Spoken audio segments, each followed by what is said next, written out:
belum orang tua juga kan, masih anak-anak muda. Jadi boleh minta tolong PPT-nya di share screen, Gap?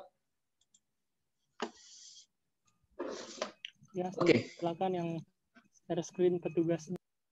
Oke, sembari lagi ingin di share screen, saya mau sapa semuanya. Shalom untuk kita semua, berharap kabar kalian baik-baik aja di tengah-tengah situasi dunia yang sudah gelap saat ini. Kalau kita nggak hati-hati, nggak berjaga-jaga, bisa saja nyawa kita, jiwa kita bahkan direkrut sama iblis. Jadi berharap teman-teman semua baik-baik, tetap andalkan Tuhan, yang jaringannya nggak berhalangan, jaringannya nggak rusak, bisa buka kamera dong, ya kan? Oke, teman-teman. Jadi Bang, kalau yang di jalan kayak mana, Bang? Oh ya udah, nggak apa-apa. Kalau misalnya lagi di jalan nggak apa-apa, nggak apa-apa. Oke. Siapa tadi yang buka PPT ya? Halo, Aca, Gabriel.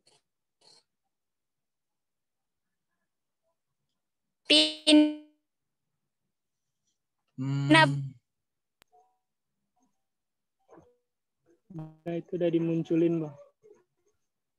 Oke.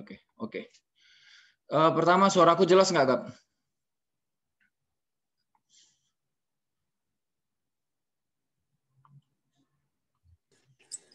Macet-macet, Bang. Jelas, Bang, jelas. Sorry, delay di sini. Delay Jelas.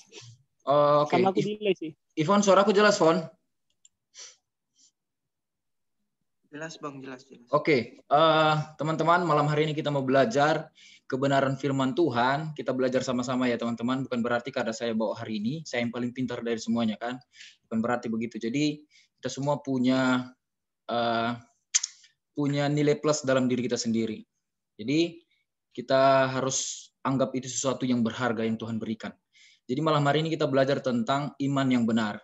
Nah, teman-teman, perlu saya sampaikan, sebelum kita sampai kepada intinya, saya mau kasih tahu buat teman-teman, kalau misalnya kita berbicara tentang iman yang benar, berarti itu ada pada takaran iman yang dewasa. Gitu ya. Jadi iman itu punya tingkatan-tingkatan tersendiri. Alkitab bilang iman punya tingkatan, ada iman yang lemah, ada iman yang kuat. Nah, kalau saya bicara tentang beriman yang benar, berarti itu diarahkan kepada iman yang dewasa. Jadi itu ya teman-teman. Jadi kita masuk next slide-nya, Dek.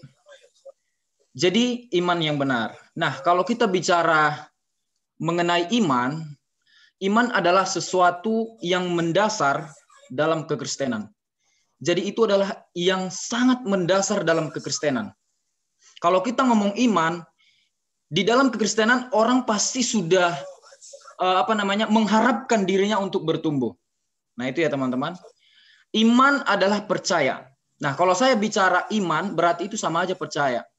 Gap, aku udah kasih kalian ini co-host. Jadi teman-teman yang mungkin mikrofonnya terbuka, tolong dimatiin, Gap. Nah, teman-teman, kalau kita bicara tentang iman, itu sinonimnya adalah percaya. Sinonim itu artinya persamaan ya, kesamaan. Itu sinonimnya adalah percaya. Nah, menurut istilah, iman membenarkan dan meyakinkan dengan hati. Diucapkan dengan lisan, ini seperti ini sedang mengucapkan, dan diamalkan dengan perbuatan. Itulah iman. Nah, kalau ada orang bilang beriman tapi nggak ada amal perbuatan, siapa yang dia imani? Ini pertanyaan. Orang yang beriman pasti ada tindakan perbuatan. Bukan berarti dibalik ya. Bukan berarti perbuatan dulu baru iman. Bukan begitu. Iman dulu baru perbuatan. Nah itu ya teman-teman. Nah, sampai saat ini suara saya masih jelas nggak? Yang Oke.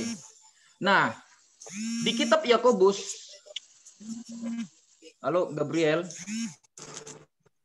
Iya Bang, aku bukan co-host Bang. Oke, teman-teman yang co-host, Imelda saya udah kasih co-host, Aca udah kasih co-host. Tolong teman-teman yang mikrofonnya nggak dimatiin, tolong dimatiin.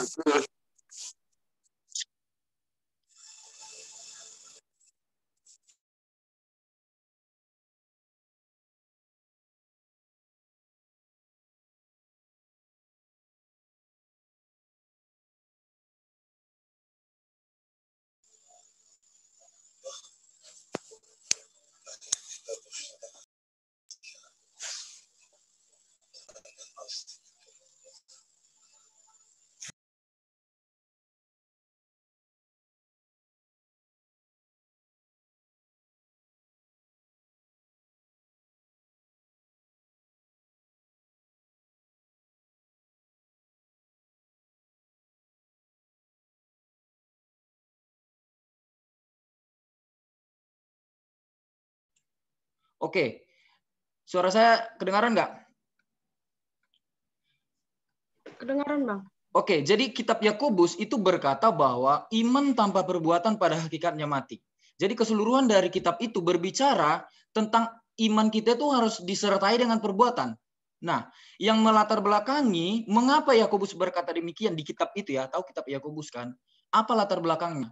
Kenapa dia ngomong begitu? Orang beriman harus ada perbuatan. Nah, orang-orang Yahudi pada saat itu melakukan liturgi ibadahnya itu, rajin ke gereja, rajin baca Alkitab dan segala macam, tapi tidak mencerminkan iman yang benar. Tidak mencerminkan iman yang benar. Tindakan mereka tidak mencerminkan iman mereka, siapa yang mereka percayai begitu.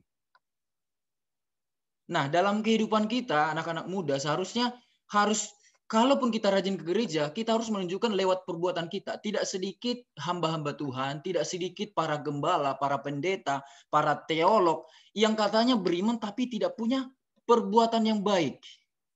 Tidak ada pada takaran yang seharusnya. Nah, anak-anak muda, muncul pertanyaan dalam diri kita. Sebenarnya peran iman dalam kekristenan itu apa sih? Apa sebenarnya peran iman dalam kekristenan? Alkitab berbicara banyak tentang iman. Iman yang menyatakan betapa pentingnya. Jadi teman-teman, kalau seharusnya begini loh. Kita sebagai anak-anak Tuhan, seharusnya yang paling kita tekankan itu iman kita. Kita periksa apakah iman kita benar-benar bertumbuh. Tolong Imelda, tolong Aca yang nggak dimatikan mikrofonnya, tolong dimatikan. Jadi anak-anak muda, bahkan hal tersebut sangat penting sehingga tanpa iman kita tidak mungkin memiliki tempat bersama-sama dengan Allah. Ingat ya, tanpa iman kita nggak mungkin memiliki tempat bersama-sama dengan Allah. Kalian tahu di mana Allah kan? Allah ada di surga. Tanpa iman kita nggak mungkin memiliki tempat. Iman adalah keyakinan seseorang kepada satu-satunya Allah yang benar. Allah kita satu, yang nggak ada Allah kita tiga. Allah kita satu, tidak ada Allah kita tiga. Satu tapi tiga pribadinya. Keren kan? Luar biasa. Allah orang Kristen luar biasa. Iman adalah keyakinan seseorang kepada satu-satunya Allah yang benar dan sejati. Tanpa benar-benar pernah melihatnya secara langsung. Kalian pernah lihat Allah? Bisa udah pernah kalian sentuh? Tapi kita punya iman. Nah, muncul pertanyaan dalam diri kita. Sebenarnya dari mana sih iman itu, Kak? Apakah iman itu berasal dari ketekunan kita di setiap hari, misalnya baca Alkitab segala macam? Iman bukanlah sesuatu yang bisa kita sulap menjadi ada. Simsalabim abrakadabra. Itu kata-kata yang viral dulu semenjak saya SMP. Simsalabim abrakadabra. Jadilah. Iman bukan seperti itu. Juga bukan sesuatu yang lahir bersama-sama dengan kita. Iman juga bukan hasil dari ketekunan seseorang dalam belajar, mengajar kerohanian. Mungkin ada teman-teman yang bersekolah teologi. Kita nggak bakalan dapat iman dari situ. Jadi dari mana asal iman itu, Kak? Nah, surat Efesus ayat 2, surat Efesus pasal 2 ayat 8 sampai 9 berkata demikian. Ayat 8 ya. Sebab karena kasih karunia kamu diselamatkan oleh iman. Itu bukan hasil usahamu tetapi pemberian Allah. Jadi iman itu adalah karunia dari Allah. Iman itu adalah karunia dari Allah. Ayat 9, itu bukan hasil pekerjaanmu. Jangan ada yang menyombongkan diri, jangan ada yang memegahkan diri. Jadi iman itu adalah kasih karunia dari Allah yang seharusnya kita nggak boleh sombongkan itu. Itu ya teman-teman. Roma 10 ayat 17 berkata begini. Jadi iman timbul dari pendengaran dan pendengaran oleh firman Tuhan. Jadi iman itu timbul dari pendengaran akan firman Tuhan. Firman Tuhan adalah Allah sendiri. Jadi dari situ timbul iman. Bukan karena kita pantas untuk mendapatkannya ataupun merupakan hasil pekerjaan kita. Juga bukan karena kita layak untuk memilikinya. Sebenarnya kita nggak layak. Jujur aja, sebenarnya kita nggak layak memiliki iman. Sebenarnya kita nggak layak. Tuhan karuniakan iman dalam diri kita. Siapa sih kita? Kita ciptaan yang sudah dilumuri oleh dosa. Coba. Siapa sih kita? Seharusnya kita nggak layak punya itu. Kita orang berdosa. Kalau ada orang bilang aku nggak orang berdosa, dia berbohong. Surat Paulus katakan, ada orang bilang misalnya aku nggak berdosa, itu dia sedang berbohong. Jadi kita sadari kita orang berdosa, tapi karena kasih karunia Tuhan, Tuhan tebus kita. Amin. Iman tidak diperoleh dengan kekuatan atau kehendak bebas kita. Sejauh mana sih kehendak bebasmu? Sejauh mana kehendak bebasmu hebatnya. Kita nggak mungkin bisa peroleh iman dari kehendak bebas kita. Iman itu dianugerahkan kepada kita oleh Allah bersama dengan kasih karunia dan belas kasihannya. Sesuai dengan tujuan. Jadi ada tujuan Tuhan, Tuhan berikan itu dalam diri kita. Ada tujuan Tuhan, kita itu muncul di dalam dunia ini. Mungkin ada yang pecah dari bambu kali ya. Ya enggak mungkin lah ya. Jadi ada tujuan Tuhan dalam diri kita masing-masing. Jadi sadari bahwa dalam diri kalian ada tujuan Tuhan. Ada tujuan Tuhan. Kalian mau sekolah teologi, kalian mau sekolah sekuler, kalian punya jurusan segala macam. Semuanya yang terjadi itu ada maksud dan tujuan Tuhan. Semua yang terjadi ada maksud dan tujuan Tuhan. Iman adalah sesuatu yang akan menopang kita sampai akhir hidup ini. Dengan iman kita tahu kalau akan hidup kekal bersama dengan Allah di surga nanti. Ingat ya teman-teman. Jadi iman, kalau saya ngomong iman, berarti ada tindakan di situ ya teman-teman. Ada perbuatan baik. Ingat ya, kalau saya ngomong iman, berarti ada tindakan di situ. Itu satu paket.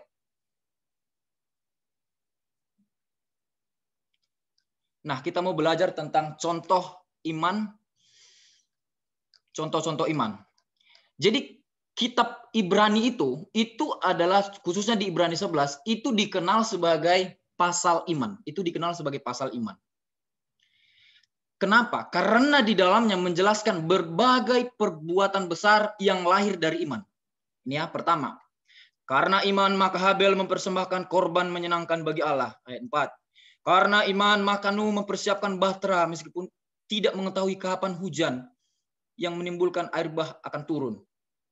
Karena iman maka Abraham meninggalkan rumahnya dan menaati perintah Allah untuk pergi ke tempat yang tidak ia ketahui. Karena iman makan Musa. Jadi ada banyak contoh-contoh iman di dalam Alkitab anak-anak muda. Jadi semuanya itu disertai dengan tindakan. Nah, iman itu orang yang beriman, yang benar, itu ketaatan pasti ada. Pasti ada. Ketundukan pasti ada. Itu orang yang beriman. Nah, makanya kalau saya bicara tentang iman, berarti iman itu satu paket dengan tindakan. Satu paket dengan perbuatan baik kita. Ada orang bilang, aku beriman, Kak. Tapi nggak ada perbuatan baik. Suka mencuri, segala macam. Itu menunjukkan kamu punya iman, Kak. Itu lucu. Lucu sekali. Nah, next. Kita mau belajar tentang, di dalam Alkitab, ada tingkatan-tingkatan iman. Jadi kalau kalian lihat ada yang aku blok, ada yang kuning sama merah, itu penekanannya ya, teman-teman. Yang pertama, iman yang lemah. Jadi ada iman yang lemah. Bukan berarti iman yang salah ya teman-teman. Bukan berarti iman yang salah. Kitanya yang tidak mau, istilahnya gini, supaya kita dewasa rohani kan ada hal yang kita lakukan. Imannya bukan lemah, bukan. Tapi kita yang nggak mau misalnya disuruh datang ke gereja supaya mendewasakan kita. Makanya ada yang bayi-bayi rohani, ada yang nggak bayi-bayi rohani. Super rohani. Roma 14 ayat 1. Terimalah orang yang lemah imannya. Ada yang lemah imannya kan? Tanpa mempercakapkan pendapatnya. Lukas 17 ayat 6. Jawab Tuhan, kalau sekiranya kamu mempunyai iman sebesar biji sesawi. Tahu nggak biji sesawi itu? Biji sesawi itu kecil. Ada satu gembala dulu. Gembala yang ya saya kenal dan dekat juga. Dia udah pernah temukan itu biji sesawi. Biji sesawi itu kecil. Tapi Tuhan bilang apa? Kalau sekiranya kamu mempunyai iman sebesar biji sesawi aja, Nek, sebesar biji sesawi aja, kamu bisa memindahkan gunung ini ke sana. Matius 14 ayat 31, itu tadi iman yang lemah ya. Segera Yesus mengelurkan tangannya, memegang dia dan berkata, hai orang yang kurang percaya. Ini orang yang lemah imannya. Jadi ada tingkatan-tingkatan iman.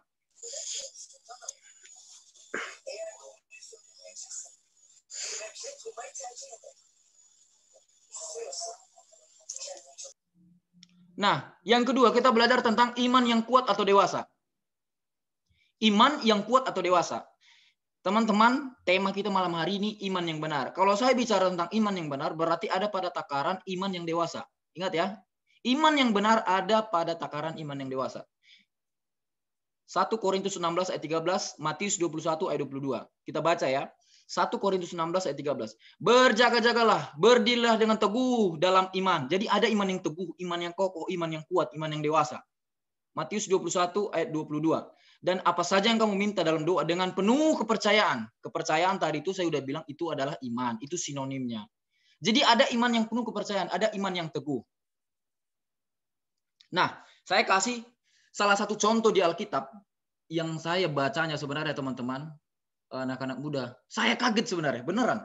Untuk persiapkan ini, saya udah bilang ya teman-teman, saya nggak begitu suka untuk berbicara seperti ini. Saya nggak suka untuk sharing atau khotbah segala macam. Tapi karena udah Tuhan kasih kesempatan untuk saya berusaha kasih yang terbaik. Nah, kita belajar malam hari ini. Salah satu kita di dalam Alkitab, ciri-ciri orang yang imannya dewasa, iman yang benar. Kalau saya bilang imannya dewasa berarti imannya benar ya. Saya udah bilang tadi ada tingkatan-tingkatan iman. Nah, teman-teman sekarang berpikir, kalian ada di tingkatan iman yang mana? Apakah iman kalian lemah? Apakah iman kalian kuat? Kalian tahu cerita Sadrak, Mesak, dan Abednego? Kalian tahu pasti tahu lah. Siapa di sini yang nggak pernah ikut sekolah minggu? Pasti tahu itu. Sadrak, Mesak, dan Abednego pasti tahu. Yang kisahnya itu, jadi aku kasih tahu kisahnya buat teman-teman ya. Pada saat itu, Nebukadnezar yang memerintah pada saat itu. Nah, Nebukadnezar ini membangun sebuah patung emas. Nah, sudah selesai dan ingin ditahbiskan. Dan Nebukadnezar ini mengundang semua bupati, orang-orang pimpinan pada saat itulah, hakim, bahkan menteri-menteri. Jadi pimpinan-pimpinan pada zaman itu diajak atau diundang oleh Nebukadnezar untuk mentahbiskan patung yang sudah selesai itu. Nah, ada satu ya katakanlah ajudan atau tentara dari kerajaan Nebukadnezar pada saat itu, umumkan di segala bangsa, kasih tahu begini. Kira-kira begini ya. Untuk semua orang-orang yang ada di sini dari segala penjuru bumi, semua harus menyembah. Semua harus menyembah dan tunduk kepada patung yang sudah diselesaikan oleh Raja Nebukadnezar. Jadi semua harus tunduk. Nah, tahu-taunya teman-teman, ada satu orang yang melaporkan bahwa Sadrak, Mesak, dan Abednego nggak mau tunduk dengan apa yang diperintahkan oleh Raja. Itu salah. Sorry ya teman-teman, bukan saya bilang si Sadrak, Mesak, dan Abednego itu salah, bukan. Maksudnya yang dilakukan oleh Raja Nebukadnezar pada saat itu suatu kesalahan. Disuruh untuk menyembah berhala, disuruh untuk menyembah patung. Itu pada saat itu. Nah, kalau kita bicara tentang menyembah berhala, nggak usah kita nyembah patung, diri kita aja bisa berhala. Beneran. Kalau kita teman-teman terlalu cinta atau terlalu sayang atau terlalu fans dengan sesuatu, bahkan melebihi fans kita fans banget sama dia, sudah kita kasih nomor 2 Tuhan. Nah, kita sedang berhala di situ. Nah, kemarin saya ikut kuliah etika, saya dengar itu, waduh, benar-benar kita ini kotor banget memang di hadapan Tuhan. Kotor banget. Jadi sangat munafik orang yang bilang, aku benar-benar benar di hadapan Tuhan. Munafik itu. Munafik. Coba perhatikan jejak hidupmu ketika kamu bangun. Ketika kita bangun, perhatikan jejak hidupmu. Perhatikan, sudahkah berkenan di hadapan Tuhan? Nah, ini kan menjadi perenungan kita bersama kan. Sudahkah kita berkenan di hadapan Tuhan? Sudah kita punya iman yang benar di hadapan Tuhan? Nah, ini perenungan kita pertama. Enggak perlu kita bilang, "Weh, imanmu enggak benar." Enggak perlu gitu, enggak perlu. Perbaiki diri setiap hari. Hidup berkenan di hadapan Tuhan, punya iman yang benar. Nah, yang menarik di kitab Daniel ini, anak-anak muda, di ayat 17 sama ayat 18. Saya bacakan ya. Jika Allah yang kami puja sanggup melepaskan kami, maka ia akan melepaskan kami dari perapian yang menyala-nyala itu. Dan dari dalam tanganmu, ya Raja. Dari ini Raja Nebukadnezar. Ayat 18, ini puncaknya. Tetapi seandainya tidak, hendaklah Tuanku mengetahui, ya Raja, bahwa kami tidak akan memuja dewa Tuanku. Patung emas tadi. dan tidak akan menyembah patung emas yang Tuhanku dirikan itu. Jadi gini, ini benar, ini iman yang benar. Ini iman yang dewasa, yang ada pada level yang seharusnya kita harus anak-anak Tuhan miliki. Ini iman yang benar, anak-anak muda, benar. Dia bilang gini, aku percaya kalau Tuhan akan melepaskan aku, kalaupun raja mencapakan aku ke perapian ini. Tapi sekiranya juga Tuhanku yang hidup itu, enggak menyelamatkan aku enggak akan sembah engkau. Dengan kata lain dia ngomong gini, Allahku itu tetap hidup. Mau gimana pun kamu buat aku tetap sembah Allahku yang hidup itu. Luar biasa nggak? Waduh, luar biasa. Ini salah satu ciri, banyak ciri di Alkitab. Iman yang benar, iman yang dewasa. Ini salah satu ciri yang perlu kita harus teladani. Saya kasih pertanyaan untuk anak-anak muda. Saya kasih pertanyaan. Dari penjelasan yang tadi saya sampaikan, menurut kalian, mana iman yang benar? Saya kasih pertanyaan satu. Aku percaya tahun depan gajiku naik. Menurut kalian iman nggak itu? Aku percaya tahun depan gajiku naik. Itu bukan iman. Itu bukan iman. Siapa sih yang nggak pengen gaji naik? Yang kedua, aku percaya dia jodohku. Itu bukan iman, itu nafsu. Aku percaya usahaku lancar. Itu bukan iman. Iman yang benar bagaimana? Tuhan, aku percaya tahun depan aku punya rumah. Jika tidak punya rumah, aku tetap percaya bahwa Engkau punya rencana yang indah dalam hidupku. Kau tetap Allahku yang hidup walaupun semua yang kurencanakan tidak tercapai. Itu iman yang benar. Kalau kita bilang begini, aku percaya tahun depan gajiku naik. Itu yang kita tonjolkan diri kita. Kita paksa Tuhan. Terkadang kalau kita perhatikan, kita sebenarnya suruh-suruh Tuhan loh, anak-anak muda. Benar. Kita suruh-suruh Tuhan. Tuhan lindungi aku. Lu pikir Tuhan itu satpam, lindung-lindungi? Kamu siapa? Kita siapa? Coba. Kita siapa? Tuhan lindungi aku. Kamu pikir Tuhan itu satpammu? Ingat ya teman-teman, semua yang terjadi dalam dunia ini ada maksud Tuhan. Saya kasih contoh begini. Ada satu orang, dia telat pergi ke kantor dan dia emosi. Dan dia dihadang lampu merah. Dia emosi banget. Dan kira-kira beberapa menit dia tahu, kalau misalnya nggak lampu merah, nggak macet, dia yang akan ditabrak ke depan. Jadi di pemikiran manusia begini, sesuatu yang mungkin di pikiran manusia itu salah, itu belum tentu salah di mata Tuhan. Itu harus perlu kita pahami. Ini kita pikir, lampu merah, aku telat segala macam. Tuhan izinkan segala sesuatu terjadi untuk mendewasakan kita, dan Tuhan punya maksud dari semuanya itu.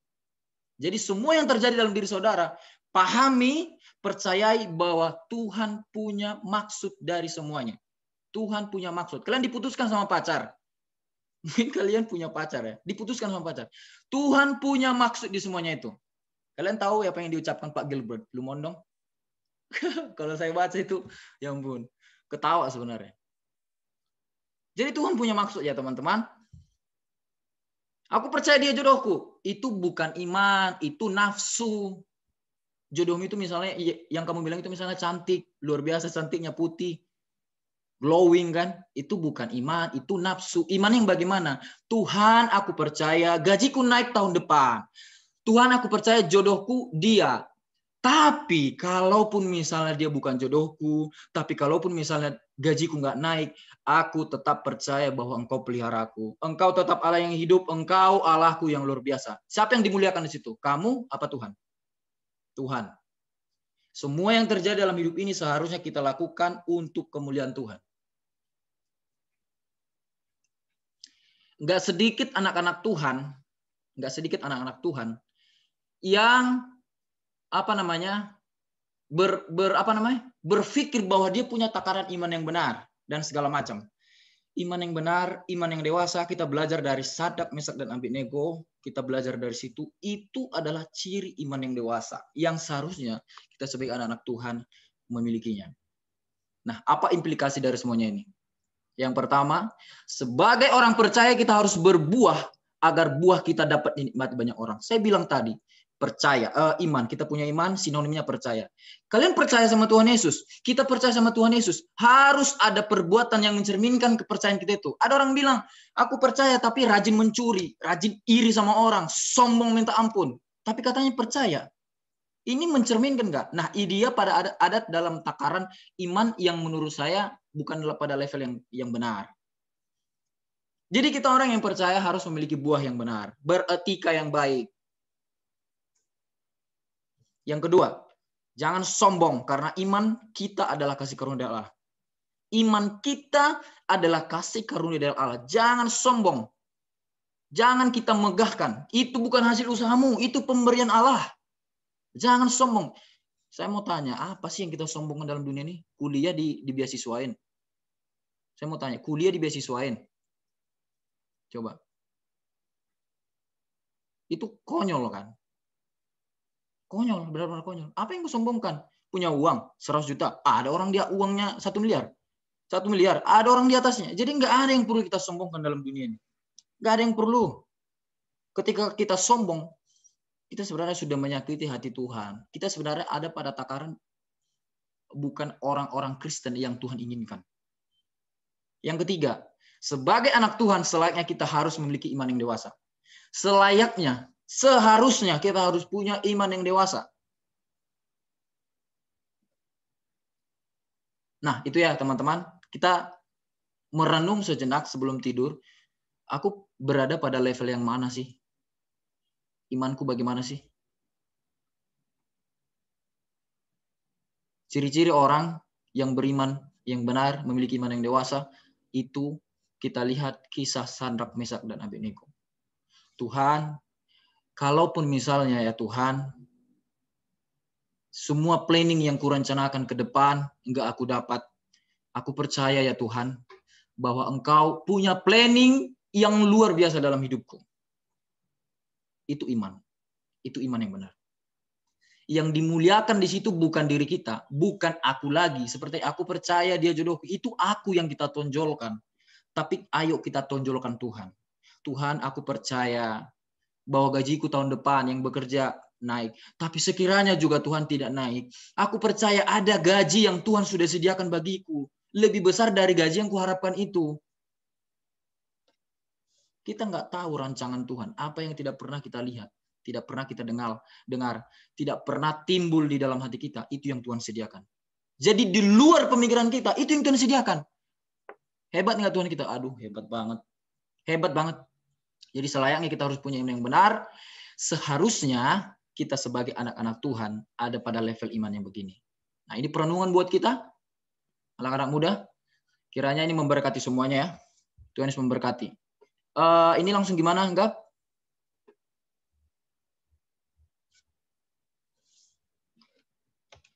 Halo, Gabriel. Mungkin mewakili dari salah satu adminnya.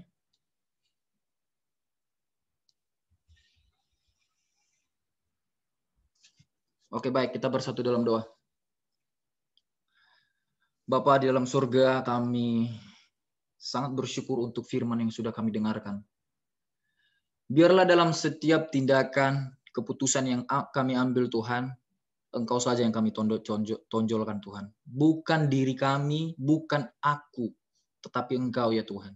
Kami percaya segala sesuatu yang terjadi, Tuhan izinkan itu, mungkin untuk mendewasakan kami, mungkin untuk melihat bahwa karya Allah sangat luar biasa dalam diri kami. Ajar kami sebagai anak-anak muda memahami betapa luar biasanya Allah yang kami sembah. Ajar kami memahami betapa berharganya kami di mata Tuhan, sehingga Tuhan karuniakan iman bagi kami. Ajar kami untuk tetap senantiasa melatih ya Tuhan, bahkan memiliki iman yang dewasa di dalam Engkau ya Tuhan. Semuanya untuk kemuliaan nama-Mu, segala puji dan hormat hanya untuk-Mu ya Tuhan. Dalam nama Tuhan Yesus kami sudah berdoa. Amin. Oke, saya serahkan kepada host.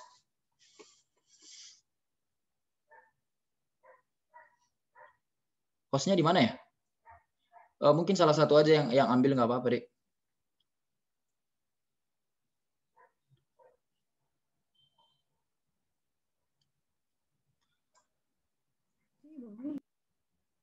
Oke, buat kakak-kakak atau abang-abang yang ingin sharing atau bertanya Boleh Bang, boleh Kak, mari.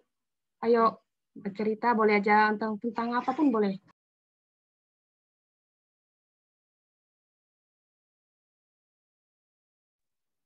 Shalom. Shalom Bang Ipon.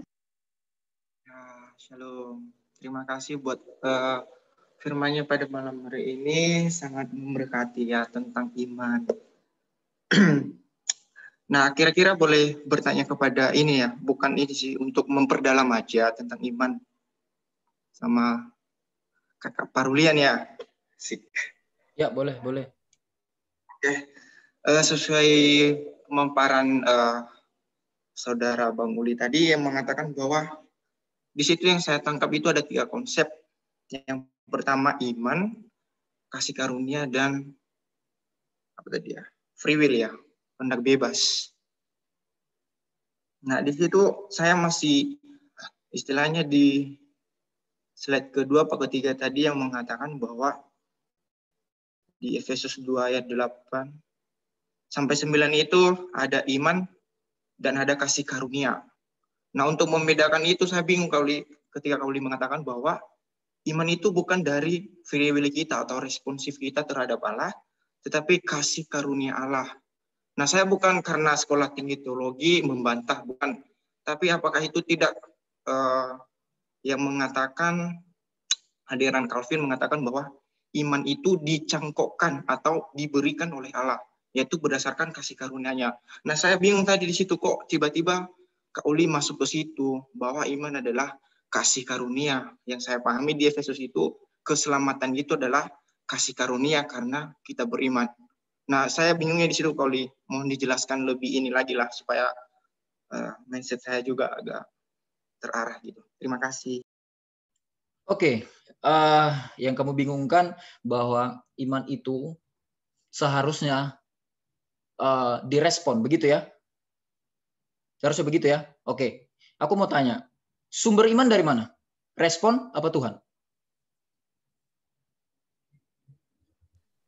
Ya, sesuai dengan Roma 10 ayat 17 mengatakan bahwa ketika kita beriman itu karena firman Tuhan. Ya, betul.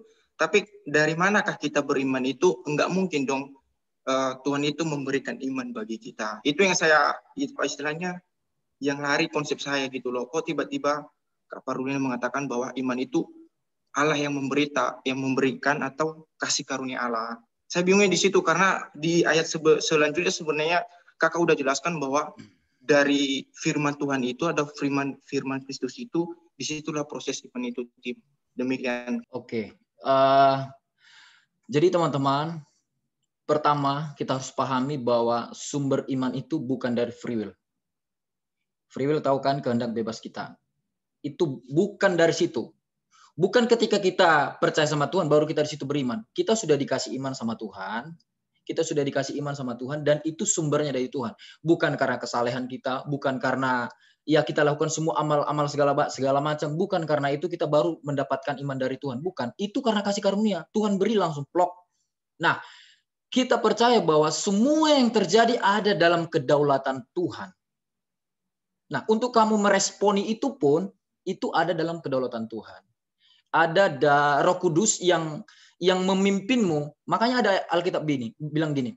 Saya lupa tertulis di mana ya. Untuk orang percaya sama Tuhan Yesus itu bukan karena kehendak kita secara alami, bukan. Ada Roh Kudus yang menggerakkan dalam diri kita. Jadi sumber iman ini dari mana? Bukan dari respon kita, bukan. Sumber iman dari Tuhan. Nah, itu yang perlu kita bedakan.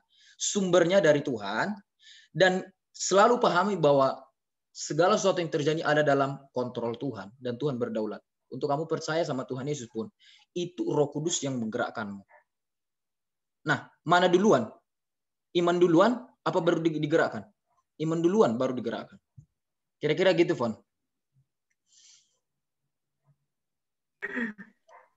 Ya, Kak. Aduh, gimana ya? Kayak bertentangan banget, Kak. Kenapa bertentangan banget? Karena di penjelasan berikutnya itu Kakak mengatakan bahwa karena iman Habel, ia mempersembahkan korban kepada Allah. Karena iman Habel. Enggak mungkin Allah istilahnya memberikan secara cuma-cuma, ini loh Habel. kamu beriman supaya kamu mempersembahkan korban bagi saya, ya kan? Tapi karena perjumpaan antara Habel dengan Tuhan atau dikenal dengan warisan iman dari Adam, nah di situ dia beriman, dia percaya bahwa Allah yang benar itu ini dia, menurut saya kayak. Karena kalau istilahnya gini, sesuai dengan yang dipaparkan oleh siapa ya? Rektor STT dari Ekumene, ya, saya nggak jelas ini. Dia juga mengatakan hal demikian. Jadi kita itu beriman bukan karena diberi sama siapa, bukan. Memang ada Roh Kudus, tapi itu karena responsif kita atau kehendak kita yang mana yang kita percayai. Nah, di situ nanti terbukti dari setiap perbuatan-perbuatan kita. Oh, berarti yang dia percaya itu adalah Tuhan Yesus karena perilakunya sama dengan Tuhan Yesus. Nah, jadi ketika mendengar hal ini tadi kok jadi berbeda. Nah, itu alurnya Kak Uli. Jadi makanya saya bertanya. Oke, sebenarnya sih pertama begini ya. Selalu usahakan anak-anak muda, para sekolah tinggi teologi, usahakan Ivan yang mana tadi? Udah keluar ya? Oke, jadi begini teman-teman. Kita nggak bisa dengar salah satu mungkin ada pengkhotbah yang luar biasa, dengar sepenggal. Kita nggak bisa begitu. Jadi ngomong begini, langsung kita tafsirkan begini. Kita lihat secara keseluruhan. Saya percaya beliau memahami bahwa iman itu bersumber dari Tuhan. Makanya saya bilang, orang yang beriman pasti ada perbuatan. Nah, kalau kita udah beriman, berarti perbuatan baik kita harus muncul. Begitu teman-teman. Bukan saya bilang, yang perlu kita tonjolkan di situ adalah perbuatan baik dulu baru beriman. Bukan begitu, iman duluan baru perbuatan baik.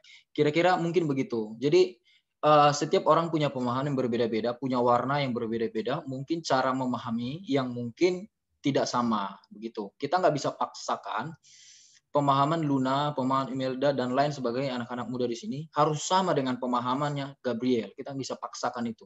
Orang punya konsep tersendiri yang sebenarnya pun kalau diperhatikan secara pelan-pelan pasti ketemu. Jangan-jangan sama gitu. Nah itu ya teman-teman.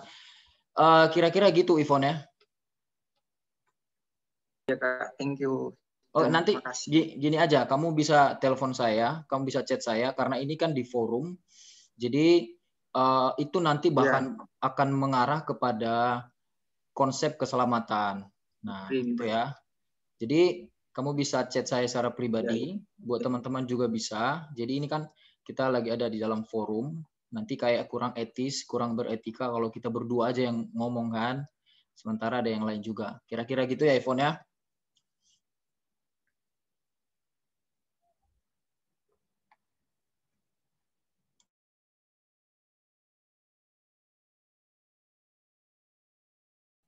Saya serahkan kepada hostnya.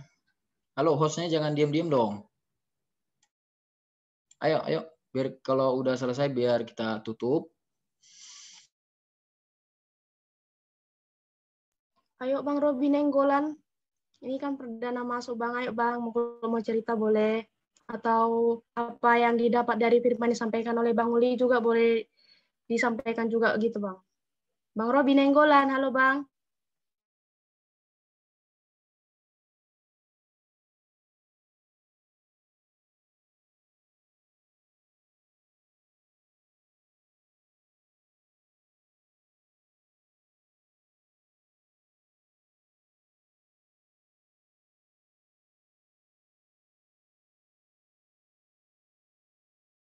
Sementara menunggu Bang Robi, apakah ada saudara yang lain ingin bercerita atau sharing-sharing? Ayo Kak, ayo Bang. Gak usah malu-malu deh. Mungkin dari saya lagi lah ya. Ini menarik menurut saya topik ini dari Bang Uli ya. Yang tentang berkaitan dengan tingkatan iman. Ada yang namanya imannya itu lemah, ya kan? Di situ tadi pemaparan Kak Uli mungkin hanya sembari aja ya. Dia mengatakan bahwa firman yang lemah itu seperti ini. Jadi untuk mengaplikasikan seperti apakah iman yang lemah, iman yang standar, dan iman yang sudah dewasa. Mungkin yang iman yang dewasa itu ya sama seperti dari implikasinya tadi, meskipun terjadi, meskipun tidak terjadi, tetap Allah itu adalah yang kita imani. Tapi yang saya mau yang kurang memahami apa yang kurang saya pahami itu bagaimanakah yang dimaksud dengan imannya itu lemah, imannya itu juga standar, sehingga kita bisa membedakan. Contohnya 1, 2, 3 berarti imannya ini 1, imannya ini 2, 3. Nah itu Kak Uli, mungkin supaya lebih jelas gitu ya. Oke, thank you Ivan. Terima kasih banyak untuk pertanyaanmu. Ini pertanyaan yang bagus banget sih. Gimana sih kita membedakan iman yang lemah, iman yang dewasa? Iman yang dewasa tadi saya udah beritahu, nggak perlu ditanya lagi sebenarnya ya. Itu ciri-ciri iman yang benar dan dewasa. Nah, saya mau tanya, apakah semua di sini sudah punya iman seperti Sadrak, Mesak, dan Abednego? Kalau udah punya, coba lambaikan tangan di kamera. Sekali lagi saya tanya begini ya teman-teman. Iman yang benar adalah semua yang kita harapkan itu Tuhan yang ditonjolkan, Tuhan yang dimuliakan. Nah, saya mau tanya buat teman-teman, apakah kalian semua atau kita semua sudah ada pada takaran yang saya sebut? Kalian bisa kasih chat di kolom, bisa kasih apa juga tanda jempol. Apakah kalian sudah ada pada takaran iman seperti yang dimiliki oleh Sadrak, Mesak, dan Abednego? Nah, ini pertanyaannya. Nah, kalau kita sudah tahu sebenarnya iman yang benar dan dewasa itu, secara eksplisit sebenarnya kita udah tahu gimana takaran iman, ciri-ciri orang yang memiliki iman yang lemah. Itu nggak usah ditanyakan lagi sebenarnya ya. Apalagi orang tersebut melatar belakangi sekolah di STT. Nah, tapi saya perlu kasih tahu, ciri-ciri orang yang imannya masih lemah, bukan iman yang salah ya, pertumbuhan imannya itu. Ingat ya, imannya nggak salah, itu pemberian Tuhan. Pertumbuhan imannya itu, makanya kita punya tanggung jawab untuk iman kita supaya bertumbuh. Makanya Paulus bilang, ada orang yang dikasih makanan ringan, ada orang yang dikasih makanan keras. Nah, orang yang dikasih makanan keras, sementara imannya lemah, bakalan keluar dari gereja. Percayalah. Saya tegur Ivon, saya punya jemaat Ivon. Saya tegur Ivon punya takaran iman yang lemah. Saya tegur. Percayalah pasti keluar dari gereja. 1 minggu lagi baru datang. 2 minggu lagi baru datang. Nah itu ciri-ciri orang yang tidak memiliki kedewasaan iman atau pertumbuhan iman yang kita harapkan. Itu ada pada takaran iman yang lemah. Iman yang kurang percaya sama aja sih, yang lemah. Nah kira-kira begitu sih Ivon. Gimana Ivon? Oh iya, siap. Makasih Kak Uli. Oke. Sungguh memberkati lah ya. Oke. Kamu kan adik semester saya dulu. Jadi kamu tahu di mana saya dan kamu bisa komunikasi ke saya juga. Kamu bisa ngobrol-ngobrol, diskusi segala macam. Saya ladeni 24 jam. Asik. Keren banget ya. Jadi itu ya, teman-teman. Pertama begini. Gimana ya saya bilangnya? Selalu berusaha, saya ini ya teman-teman, saya sih dulunya nggak seperti itu. Selalu berusaha, semua yang disampaikan itu, konsumsi dulu, jangan telan bulat-bulat. Yang saya ucapkan ini jangan kamu telan bulat-bulat. Jangan kamu telan bulat-bulat, periksa dulu. Nah, itu ya teman-teman ya. Tapi saya percaya, semua yang saya sampaikan ini, menggiring kita kepada kedewasaan iman. Nggak mungkin saya sesatkan kalian di sini hanya karena kita bahas tema tentang iman yang benar. Saya sesatkan kalian. No. Jadi itu ya teman-teman ya. Selalu usahakan bahwa semua yang disampaikan, nggak usah saya. Kalian dengar dari pengkhotbah, siapapun itu, jangan langsung kalian telan bulat-bulat. Kalian tahu, telur kan langsung telan, kenyang, gitu kan.